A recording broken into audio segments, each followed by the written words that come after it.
যারা ভাবেন কলকাতা পুলিশে ভালো মানুষ নেই তারা কিন্তু ভুল ভাবেন। ইনি হলেন তপন দেবনাথ, ট্রাফিক কনস্টেবল, উদ্যারকোটের সামনে ডিউটি করেন।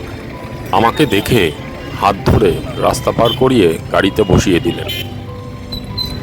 কলকাতা পুলিশে তপন দেবনাথের মতো এখনও ভালো মানুষ আছেন। আমি ওনার ব্যবহারে অভিভূত। সমস্ত ট্রাফিক পুলিশদের অনুরোধ করব তারা যেন তপন বাবুর মতো সাধারণ মানুষের অসুবিধায় এগিয়ে আসেন।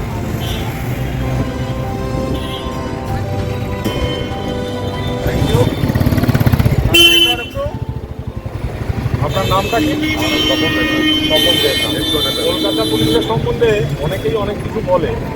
তপনবাবু, আপনার যে বিহেভিয়ার, এই যে মানুষকে, সাধারণ মানুষকে দেখে সামনে এগিয়ে আসা এবং আমায় যেভাবে রোডটা ক্রস করালেন, কলকাতা পুলিশের প্রত্যেকটা পুলিশকে আমি বলবো যে এই তপনবাবুর মতো যেরকম ব্যবহার করলেন, ব্যবহার যেন প্রত্যেকটা কলকাতা পুলিশের কাছে আশা করবে।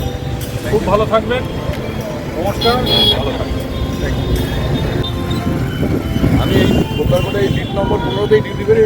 আপনি যদি কোনো অসুবিধা হয় আপনি আসবেন, আপনার জন্য আমি যতটুকু পারবো ততটুকুই সহযোগিতা করবো। আমি যাদের এরকম দেখি তাদের আমি সবসময়ের জন্য সবসময় তাদের পাশে আছি, আর তাদের সবসময়ের জন্য আমি পারাপার করে দিই। তাদের কোনো অসুবিধা আমি সবসময়ের জন্য আছি। Thank you. ভালো থাকবেন।